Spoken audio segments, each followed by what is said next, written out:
Hello दोस्तों, तो केना छी अहाँ सब। अहाँ सबके स्वागत करै छी एक और नया वीडियो में। तो आइ अहाँ सबके देखाबऽ जा रहल छी कोबी और आलू के पकौड़ा केना बनै छै। चलू देखाबै छी।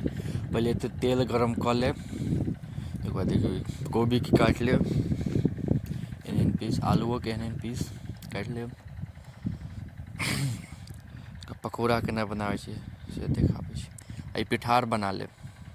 पिठार नहि होइ छै, अथी छै की कहै छै ओकरा, बेसनमे पानि धऽ कऽ ओहिमे सब मसल्ला सब, धनी, मिरचाइ, नून, हल्दी ईसब धऽ देबै आ मिला देबै बढ़िआँसँ।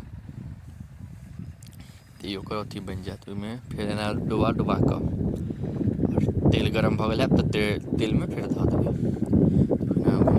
डुबा डुबा कऽ पूरा बढ़िआँसँ डुबा कऽ धऽ देबै।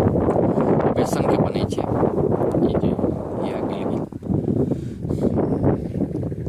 बना लेब। तेलमे धऽ देबै छानऽ लेल पूरा एक की कहै छै ओकरा, एक घानी भरि लेब बढ़िआँसँ भऽ जाय एक बेरमे। देख रहल छियै एना भरि लेब। ओहिके बाद फेर आलूओके ओनाही डुबा कऽ देखियौ आलूओके फेर धऽ देबै।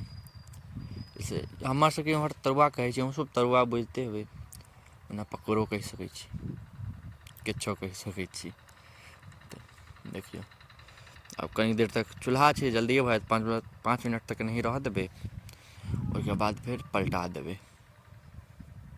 देखियौ 5 मिनट तक एनाही रहऽ देबै। आब पलटा देबै।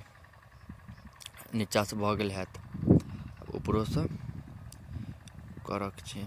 एनाही पलटा लेब अहाँसब 5 मिनटके बाद।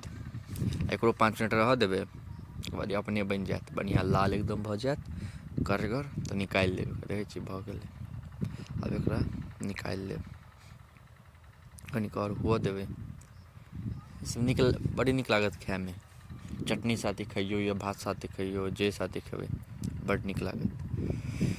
बतायब अहाँ सबके केहन लगैए। एतेक देर तक देखऽके लेल अहाँ सबके धन्यवाद। नीक लागत तऽ लाइक, कमेंट, शेयर, सब्सक्राइब कऽ देब। मिलै छी अगला वीडियोमे अहाँ सबसँ कोनो नया वीडियोके साथ। ठीक छै, ताबत तक लेल धन्यवाद।